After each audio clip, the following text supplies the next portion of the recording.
Tom Vasel, and welcome to Look Back.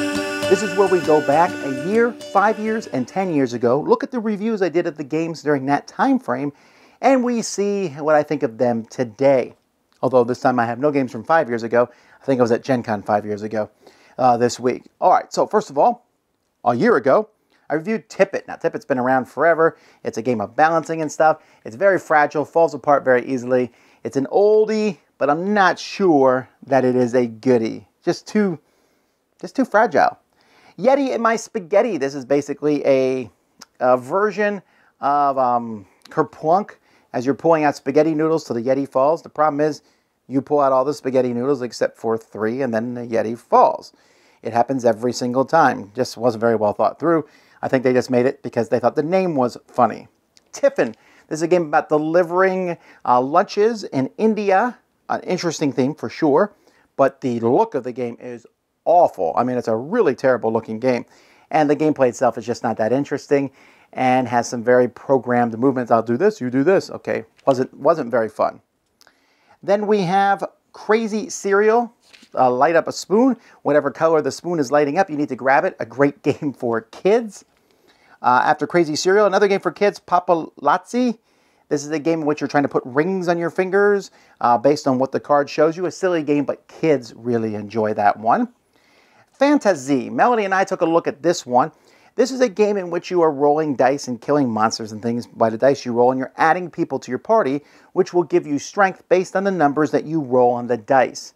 I don't think this game is amazing. I think that it could use a little bit more variety, and sometimes it's pretty obvious what you're going to do. But the concept is a lot of fun, rolling the dice and killing the monsters in Fantasy.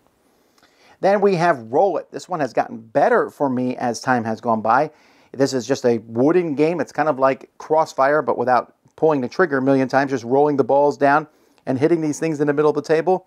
It is a lot of fun. Just took it to Dice Tower Con, played it many, many times there. It's a great convention-style game, or a game that you have out and people come by, and the components are really well done. After that, let's see, we are at Lost Cities. Now, this didn't come out a year ago. I just happened to re-review it a year ago because it was like, I don't know, it came out in '99, I think.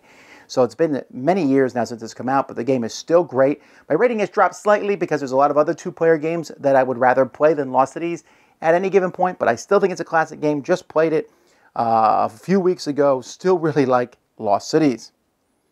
Then I took a look at Mansions of Madness 2nd Edition. Wow!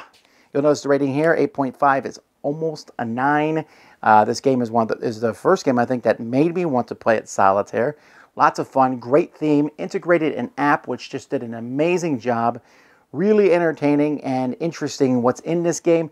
I'm really loving it. Still my collection, Mansions of Madness, as is the expansion for Smash Up Cease and Desist. I like Smash Up. I like the expansions for Smash Up. But this one just really, it added, Star Trek, Star Wars, and all that stuff. And I just really thought that did a good job of adding those in. A lot of fun, but it also added good mechanisms too, especially the Game of Thrones one with these betraying and all kinds of stuff going on.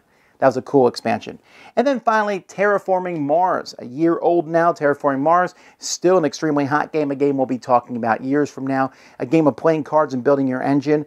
I liked it the first time I played it. Loved it after that. Continuing to love it each time. Just played it a little bit ago. Really liking it. New maps have just come out for it. And that's adding just some more variety. But the base game itself is great. This is never a game I thought needed expansions and does well. And I was wrong. There actually is a game that came out 5 years ago, that I reviewed 5 years ago, and that is Smash Up. Talked about the expansion. Smash Up, 5 years ago I looked at it, thought it was a really fun game. I still think it's great. I think it's best with 3 players.